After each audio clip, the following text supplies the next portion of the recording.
Hello mga sis, andito tayo sa ating bahay ng client. Sinervisa natin para sa ganon maiba naman yung ating ambience. Subalit nagtanong ang aking client kung pwede raw i-ribbon ang buhok niya. Samantalang natatakot siyang magpa-hairy band dahil may kulay ang buhok niya at dry na rin yung pinakang ilalim ng buhok niya. Pero ang sabi ko sa kanya, huwag kang mag-alala at i-ribbon natin ang buhok mo kahit may kulay. At gagawa natin na ang paraan para pa-straight.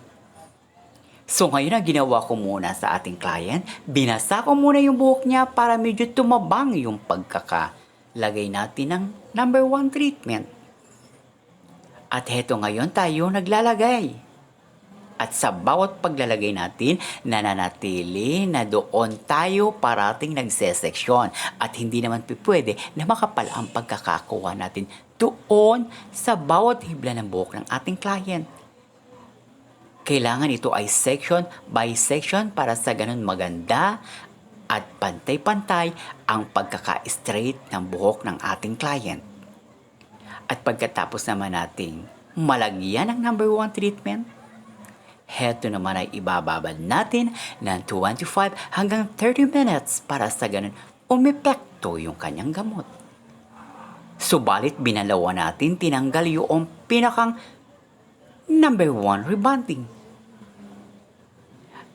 At tayo ngayon ay nagbo-blower at pag-blower naman natin, kailangan ito ay 100% tuyo at para sa pagpaplansya natin, kailangan ito ay maganda.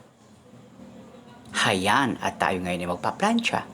Sa pagpaplansya natin, kailangan ito ay nananatiling section by section at hindi rin pwede na makapal ang pagkakakuha natin dahil hindi magkakapare-pareho ang pagkaka-straight doon sa buhok ng ating client.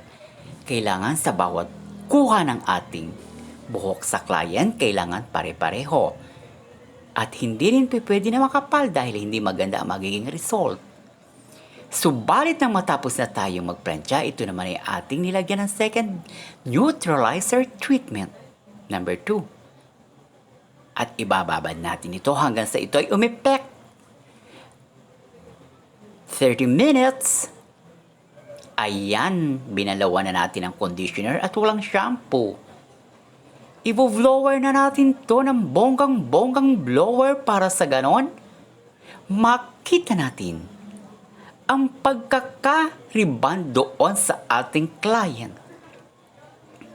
Kailangan 100% na tuyo. Para sa ganon, mas maganda ang hair rebonding. Heto na nga ang kanyang hair rebonding. At nawa sana'y may matutunan kayo sa aking pagre-rebond, lalong-lalo na sa mga gustong matutong mag-rebond ng may kulay. At naway huwag kayo magsasawang panoorin ang aking rebonding. Thank you for watching!